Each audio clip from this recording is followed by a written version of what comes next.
بادشاہ وقت کے پاس اس کے وزراء بیٹھے ہوئے ہیں۔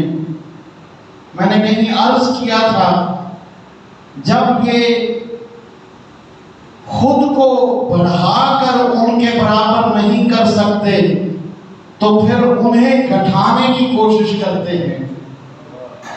یہ رضی اللہ دکھنا علیہ السلام کو یا کہنا، یہ بھی اسی سلسلے کی ایک کڑی ہے، یہ پرانی روش چلی آ رہی ہے۔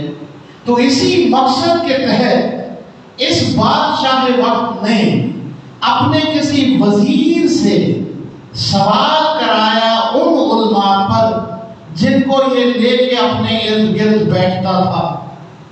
سوال یہ تھا کہ مریم افضل ہے یا سیدہ افضل ہے؟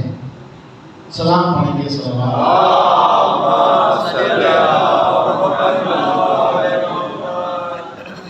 تو علماء نے تسنن والی بحث دکھاتے ہوئے تھوڑے ہی لمحات کے بعد فیصلہ دیا کہ اس لیے کہ سورہ مریم جناب مریم کے بارے میں اتری ہے اور مریم کو اللہ نے یہ کہتے ہوئے پکارا ہے کہ یا مریم ان اللہ اصطفاکے وطہرکے، کہ اے مریم ہم نے اللہ نے تمہیں چن لیا اور تمہیں طاہر کیا، تو لہٰذا یہ افضل ہیں۔ کوئی مولائی بھی بیٹھا تھا ہم جیسا، وہ کھڑا ہو گیا دربار میں کہ خاموش، یہ تم نے کیا کہہ دیا؟ اگر اس حساب سے مریم افضل ہے تو آؤ میں ثابت کرتا ہوں۔ بادشاہ کا یہ سننا تھا، اس نے کہا بلاؤ اسے۔ قریب بلایا گیا، بادشاہ نے نیام میں سے تلوار نکالی اور نکال کے سامنے رکھی کہ اگلے چند لمحوں میں اگر تم ثابت نہ کر سکے تو تمہارا سر قلم میں خود کروں گا۔ اس نے کہا لمحے کیوں چاہیے ہیں؟ سنو، طاہر اسے کیا جاتا ہے جسے طاہر کرنے کی ضرورت ہو۔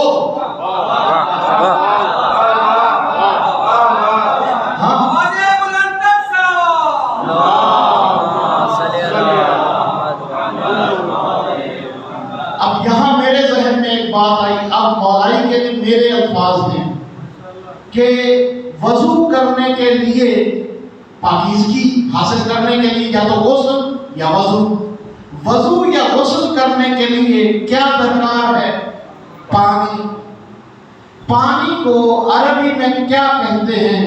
پاک کرنے والا یعنی طاہر۔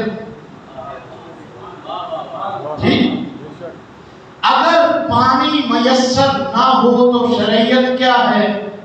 تیمم کر لیجئے۔ تیمم کرنے کے لیے چاہیے خاک، اور خاک کو کہتے ہیں تراب۔ تو مسئلہ تو حل ہو گیا، اگر طاہر تک رسائی نہ ہو تو تراب سے متمسک رہو۔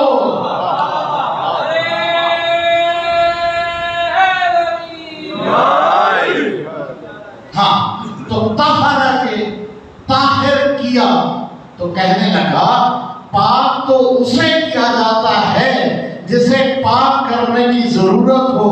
آؤ سنو، انما یرید اللہ لیذھب عنکم الرجس اہل البیت ویطہرکم تطہیرا۔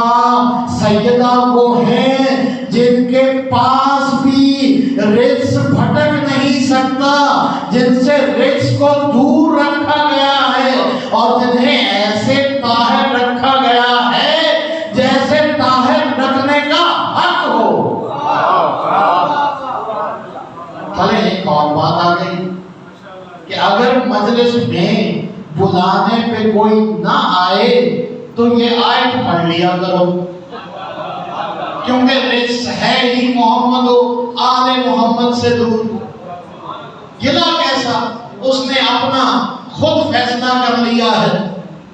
چلو، اس نے ایک اور آگے بڑھ کے ایک قدم آگے بڑھنا چاہا کہ یہ تمہارے علماء کیا کہہ رہے تھے کہ مریم کے اوپر ایک سورہ اترا ہے. آؤ میں تمہیں بتاتا ہوں کہ پورے کا پورا قرآن ہی سیدہ کا قصیدہ ہے. ہاں چلیں ایک دو حرفی گفتگو سے میں بھی ثابت کیے دیتا ہوں. یاسین کسے کہتے ہیں؟ یا سید السردار. میں اکثر کہا کرتا ہوں کہ مسلمانوں کو یہ واحد مقدیات میں سے واحد دو حروف ہیں جو حذف ہو جاتے ہیں، اس لیے یاسین کا ترجمہ رسول کر دیتے ہیں. آؤ دو تین الفاظ جو مقدیات سے بنے ہیں ہم بھی ترجمہ کیے دیتے ہیں. الف لام میم، الف لام آل، میم محمد، آل محمد. خیرات کیسی اگر آپ گداگر ہوں باب مدینہ العلم کے. اور منطق بھی یہی کہتی ہے. مثال کے طور پہ کوئی شخص آپ کے پاس آتا ہے، وہ کہتا ہے میں حلقہ بگوش اسلام ہونا چاہتا ہوں، مجھے کوئی کتاب دیجئے. آپ اسے ہمت کر کے قرآن کریم دے دیتے ہیں. وہ 2 ڈھائی 3 ماہ میں سارا قرآن پڑھ کے حاضر خدمت ہوتا ہے. کہتا ہے جناب بہت متاثر ہوا ہوں اس کتاب سے، اس کلام سے، جی چاہتا ہوں جس پہ اتری ہے اس کا کلمہ پڑھا دیں آپ تیار ہو جاتے ہیں. وہ کہتا ہے ٹھہریے، ساری کتاب سمجھ آ گئی ہے، یہ 14 حروف جو ہیں اگر آپ اسے جواب یہ دیں کہ ان کا علم صرف اللہ اور رسول کو ہے، ہمیں تو معلوم نہیں، اور وہ یہ کہے جب معلوم ہو جائے تو بتا دینا، پھر کلمہ پڑھ لیں گے.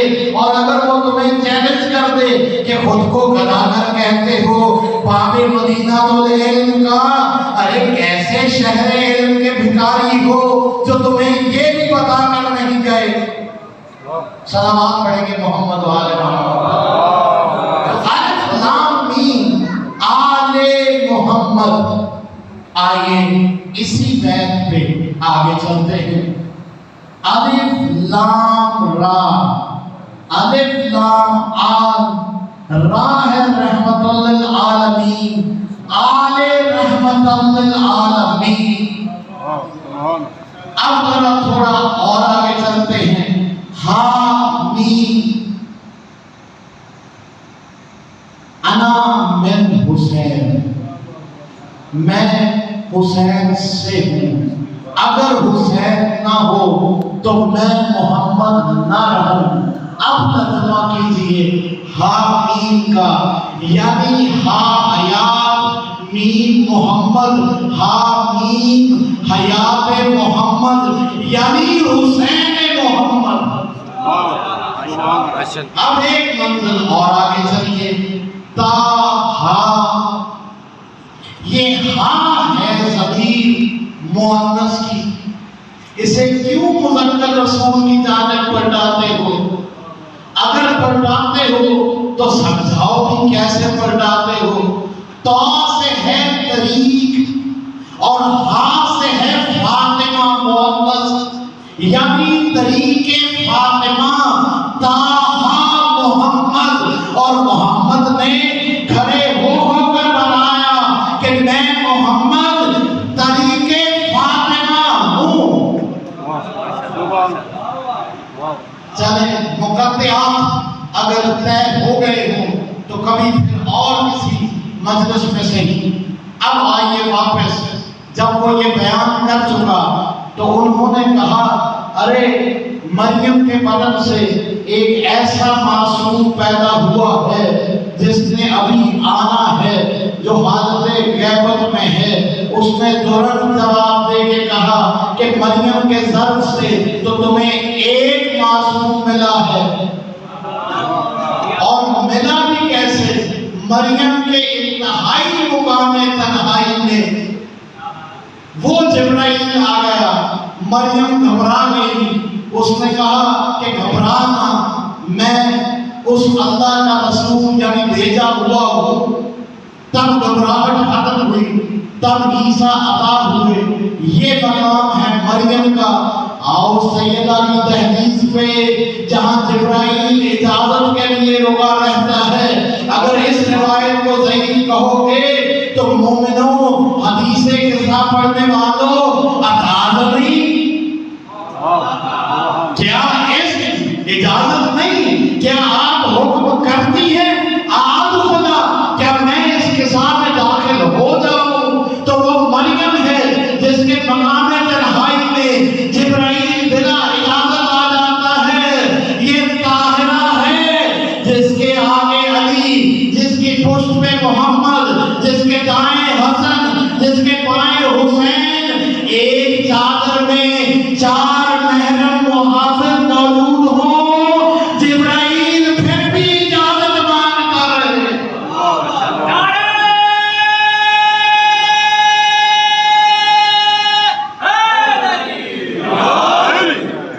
تو اس سیدہ کے ظرف سے 12 معصوم ہیں، اور 12واں وہ ہے جس کے انتظار میں کائنات بیٹھی ہے۔ جب اس کا ظہور ہوگا تو مریم کے بیٹے کو وہ نماز پڑھائے گا۔ بہرحال محفل برخاست ہوئی، اس کی جان چھوٹی۔ اب آئیے، یہ ہے وہ رحمت جس کے کفلین عطا ہوں گے، جس کے کفلین عطا ہوں گے۔ یہ کفلین ہے کفل کی جمع، وہ جمع جو 2 تک محدود رہتی ہے۔ اس کا واحد ہے کاف فے لام کفل۔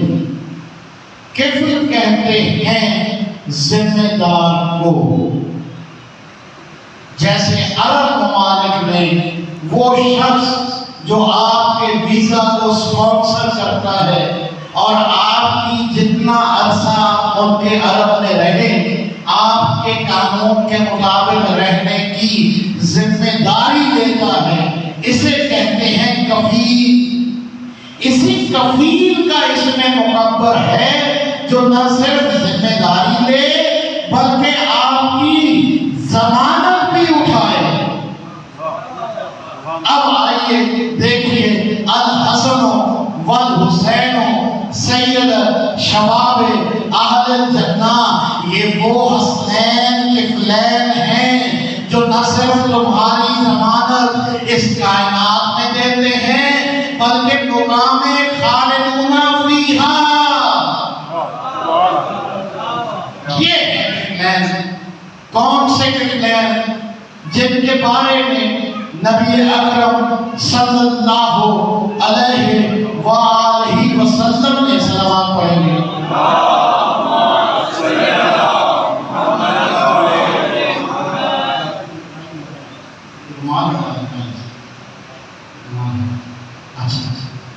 تو یہ کفلین جن کے بارے میں کائنات کا رسول فرماتا ہے کہ حسن اور حسین مجھ محمد کے 2 حصے ہیں، میں محمد کمر سے اوپر حسن ہوں اور کمر سے نیچے پاؤں تلک حسین ہوں۔ اب بھی سمجھ میں نہیں آیا کہ حسن اگر کمر کے اوپر ہاتھ ہوتے ہیں، حسن اگر کوئی معاہدہ لکھے تو یہ حسن نہیں محمد لکھ رہے ہیں، اور حسین اگر کبھی مدینے اور مکے سے خروج کر کے جائے تو لوگوں یہ حسین نہیں محمد جا رہے ہیں۔ وہ حسن ایک بار مسجد نبوی میں گودے نبوت میں بیٹھے ہوئے ہیں، ایک بزرگ تشریف لائے، آگے قدم بوسی رسالت کی، کہا مولا کچھ مسئلے پوچھنا چاہتا ہوں۔ آپ نے فرمایا کہ ابھی تو میں اپنے پیارے پیارے اصحاب کے ساتھ مصروف ہوں، آپ ایسا کیجئے حسن کو لے جائیں، اس سے گفتگو کریں، مسائل پوچھیں۔ انہوں نے پیار کر کے گود سے اٹھایا اور اس دروازے کی دہلیز کے پاس بیٹھ گئے، وہ دروازہ جو فقط روزہ رکھا گیا تھا۔ بیٹھ کر حسن سے گفتگو شروع کی، گفتگو کرتے رہے، گھنٹہ سوا گھنٹہ کے بعد واپس آتے، حاضر خدمت ہوئے، کہا بسم اللہ، پھر ماتھا چوما، یا رسول اللہ یہ لے۔ رسول اللہ نے پوچھا کہ گفتگو تمام ہوئی؟ انہوں نے کہا جی شکریہ۔ کہا مسائل حل ہوئے؟ انہوں نے فرمایا بالکل تشفی ہو گئی، سر سے پاؤں تلک راضی ہوں، اب اجازت دیجیے میں چلتا ہوں۔ وہ چلے گئے۔ صحابیوں نے پوچھا یا رسول اللہ اسے تو مدینے میں کبھی دیکھا نہیں، یہ تھے کون؟ آپ نے فرمایا یہ خضر نبی تھے، اکثر میرے بچوں سے مسائل پوچھنے آتے رہتے ہیں۔ یہ ہے حسن، وہ حسن جس کی ولادت پہ پہلی بار یثرب میں رسالت نے چراغاں کروایا۔ میں نے کہیں کہا تھا اپنے بڑے برادران کی پشت پہ کھڑے ہو جایا کریں، جب ان پر کوئی 12 ربیع الاول کو اعتراض کرے کہ تم بدیاں کیوں جلاتے ہو تو وہ اہل سنت برادران بولے نہ بولے، آپ ان کی پشت کی کمر بنا کریں اور روکا کریں لوگوں کو، خبردار یہ بدیاں جلانا رسالت کے ظہور پر بدعت نہیں ہے، بلکہ یہ عین سنت رسالت ہے کہ حسن کی آمد پر خود رسول نے مدینے میں چراغاں کروایا۔ میرے اور آپ کے اس معاشرے میں کتنے رشتے ہیں؟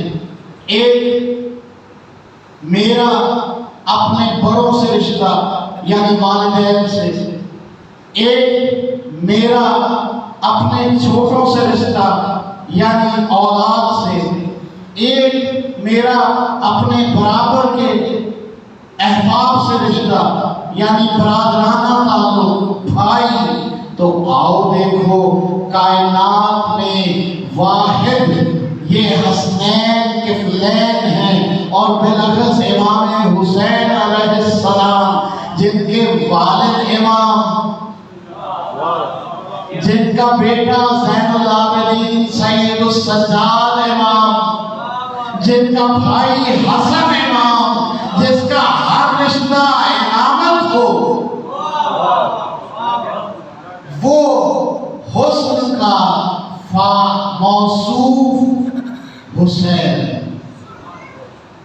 وہ حسن کا موصوف حسین جس کا مکبر بنائیں تو حسن کہلائے۔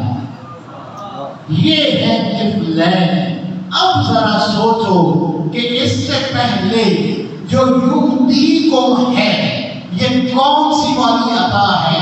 آئین دوئے والی یا الف دے والی؟ یہ عطا کون سی ہے؟ یہ الف دے والی عطا ہے، جس کے لیے میں نے عرض کیا تھا کہ ہمارا منہ دیکھ کر دیا ہے۔ اور سوچو اگر ہمارا منہ دیکھ کے کائنات میں حسنین ملتے ہیں تو وہ جو یغفر لکم واللہ غفور الرحیم ہے، تب وہ وجہ اللہ دیکھ کے فاطمہ کی شفاعت عطا کرے گا۔ صلوات کریں گے محمد۔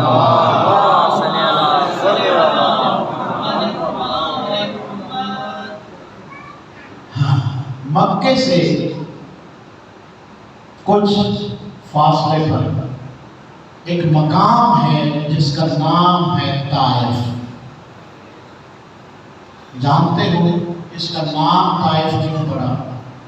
جناب ابراہیم علیہ السلام نے جب قواعد بیت الہی بلند کرنا شروع کی، ہاں ابراہیم نے خانہ خدا بنایا نہیں ہے، یہ بنا ہوا تھا بیت معمور کی شبیہ پہ اعتراض کرنے والوں کو بتایا کرو کہ یہ خانہ کعبہ خود شبیہ ہے بیت معمور کی، جو کہیں شبیہ رکھنا نہ دے اسے بتایا کرو تمہاری ہماری مساجد میں یہ منبر شبیہ ہے منبر رسول کی، جو اس پہ بھی نہ مانے اسے کہو یہ جو داڑھی رکھنے کا شوق ہے یہ شبیہ